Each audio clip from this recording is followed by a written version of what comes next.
Cinema కొత్త బాగా ఉన్నా ఆ పువ్వుల బౌన్సర్ నా కొడుకుల వల్ల సినిమాని చెత్తగా అంటే మన ఫ్యాన్స్ ఉంటారు కదా వాళ్ళని ఇలా చూసారనుకో ఎలా అనిపిస్తుంది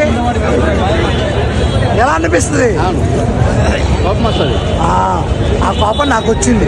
కానీ నేను సినిమా మనిషిని కదా, సినిమా మీద కోపం లేదు. సినిమా ఫస్ట్ హాఫ్ బాగుంది, సెకండ్ హాఫ్ అయితే ఎవరు తగ్గేదే లేదు. నా క్యారెక్టర్తో పాటు సినిమాలో క్లైమాక్స్ కూడా చాలా బాగుంది. సినిమాలో కూడా వాళ్ళు కెమిస్ట్రీ కూడా చాలా బాగుంది. మనం పెళ్ళం మాట వింటే ఎలా ఉంటుందో ప్రపంచకానికి చూపిస్తా అన్నాడు కదా, అలాగే చూపించాడు. ఎవరైతే దిష్టి పెడతారో ఆ వాళ్ళకి చెప్తున్నా,